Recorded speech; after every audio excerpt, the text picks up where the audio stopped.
Graça e paz, Deus abençoe em nome de Jesus. A pergunta é: em quem confiar num cenário de guerra iminente? A resposta para muitos é imediata: em Deus. A pergunta agora é: confias mesmo em Deus?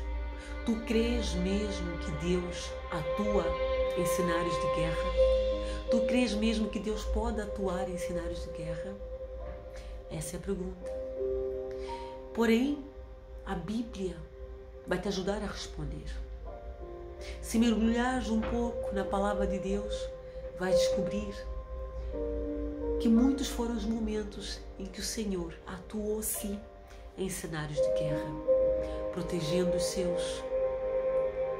Ele atuou enviando os seus anjos para combater em favor dos seus escolhidos. É hoje que eu quero trazer um exemplo dessa atuação de Deus. Deus tem ao nosso dispor o seu exército de anjos. Carta aos Hebreus, capítulo 1, versículo 14, revela claramente que os anjos do Senhor são espíritos ministradores ao serviço daqueles que herdarão a salvação. O Senhor é tão generoso que Ele, para além de colocar à nossa disposição o Espírito Santo, sim, o Espírito Santo também está aqui para interceder, para atuar em nosso favor. Ele nos guia por toda a verdade, Ele nos revela o que está por vir. O Espírito Santo faz muito mais, muito para além do que nós podemos imaginar. Para além do Espírito Santo, Ele também deixou ao nosso dispor os seus anjos, o seu exército de anjos. Na Segunda Reis, no livro de Segunda Reis, capítulo 6, narra a história. Há um breve trecho de uma história de um profeta, de um homem de Deus chamado Eliseu, de como ele era tão protegido por Deus. Foram vários os profetas protegidos por Deus, mas eu vou trazer-te um exemplo de Eliseu. Está em 2 Reis, depois veja você mesmo, capítulo 6. Nessa história, nós podemos observar, por um lado, a atuação do Espírito Santo e, por outro lado, a atuação do exército celestial, dos anjos de Deus, num cenário de eminente ataque do inimigo contra esse profeta.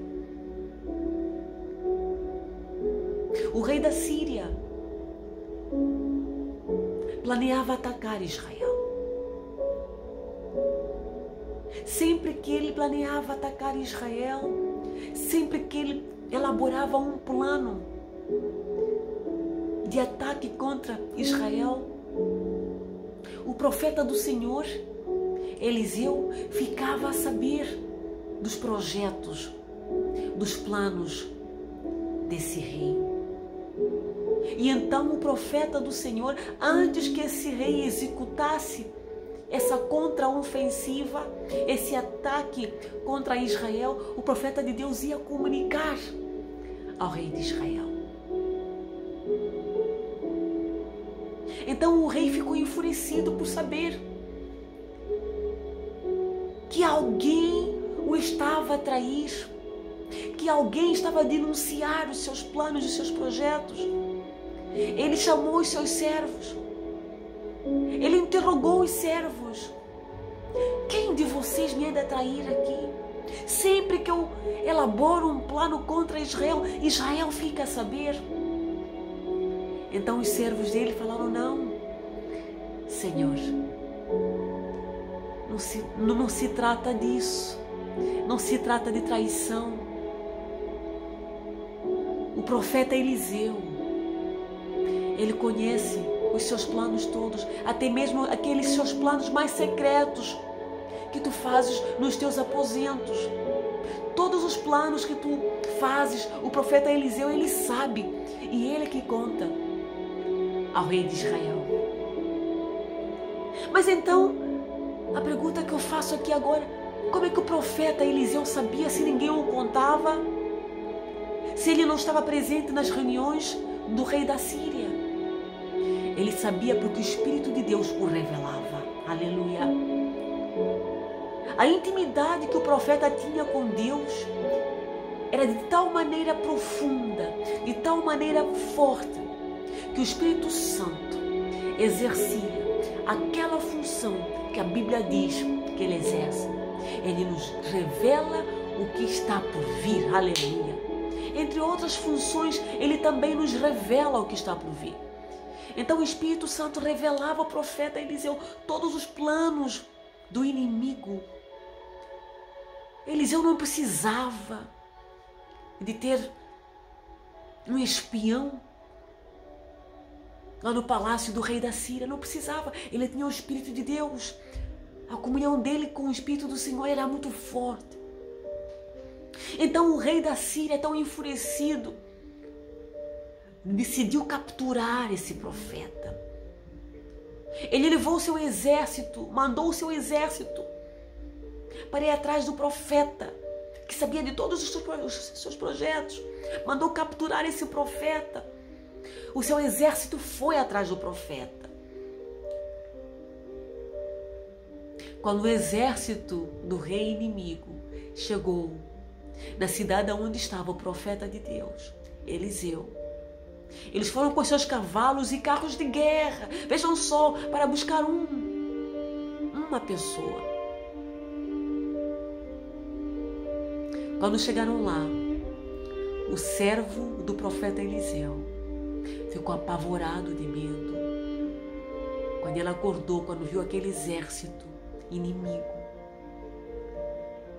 que cercou a cidade onde eles estavam, com os seus cavalos e carros de guerra, o servo do profeta ficou apavorado, cheio de medo, naturalmente. Acontece que o profeta estava tranquilo.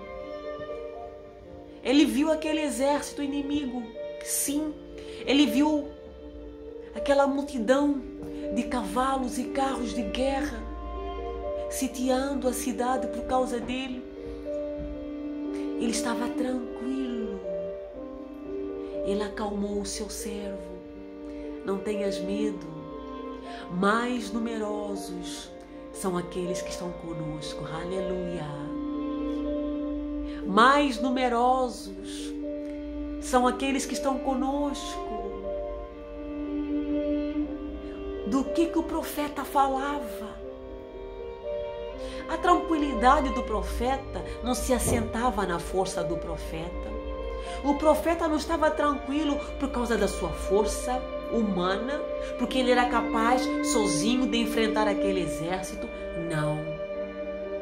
Ele estava tranquilo porque os seus olhos poderiam enxergar o exército celestial que estava ao seu redor protegendo.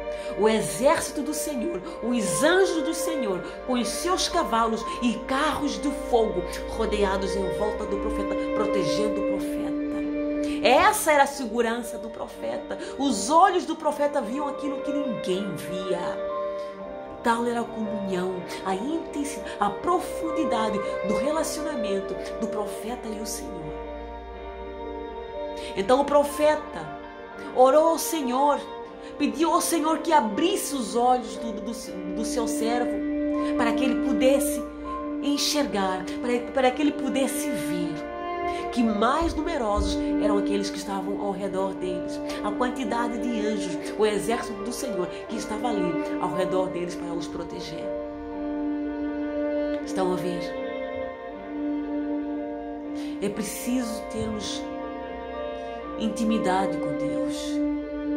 Precisamos aprofundar a nossa comunhão com o Senhor de tal maneira que uma única notícia de guerra iminente, 50 mil notícias de guerra não nos abalem.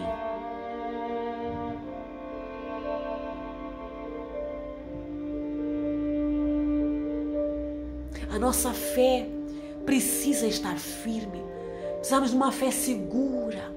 Precisamos crer verdadeiramente que mais numerosos são aqueles que estão ao nosso redor. Precisamos crer que o Senhor tem sim uma legião de anjos, tem o seu exército ao nosso dispor, à nossa disposição.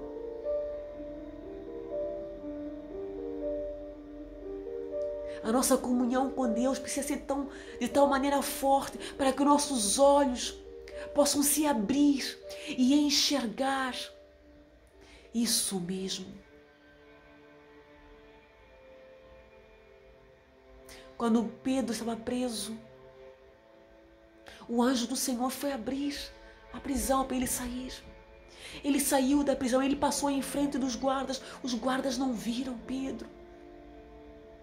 O poder de Deus nos faz invisíveis aos olhos do inimigo. Filipe foi transportado pelo Espírito Santo de uma região para outra. Vejam só o que faz o poder de Deus. Então esse é tempo de aprofundarmos a nossa comunhão em Deus. Esse é tempo de nós alicerçarmos a nossa intimidade. Nós precisamos ser íntimos com Deus. O problema é que nós não permitimos isso a nós próprios. As preocupações do mundo, as seduções do mundo têm nos impedido de alicerçarmos essa comunhão com o Senhor. Há cedências que precisamos fazer. Há cedências que precisamos fazer. Não é possível estarmos nos dois lados ao mesmo tempo. Ou estamos no mundo ou estamos com o Senhor. Eu, quando digo estar no mundo, não falo de geograficamente. Falo em termos de nosso coração apegado às coisas terrenas, às coisas mundanas. Não. Precisamos nos desapegar do que é terreno e olhar para as coisas do alto. As nossas promessas não são terrenas, são excelsas, são do céu. O Senhor Jesus disse: buscai primeiro o reino dos céus e a sua justiça, e todas as coisas vos serão acrescentadas. O problema é que nós fazemos ao contrário. Nós gastamos tempo, horas, atrás do que é terreno, atrás do que é palpável, atrás do que a traça e a ferrugem vai corroer.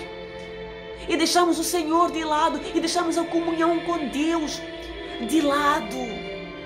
Mas é tempo de alicerçarmos essa comunhão. O tempo é hoje. Precisamos estar firmes, para que no dia mau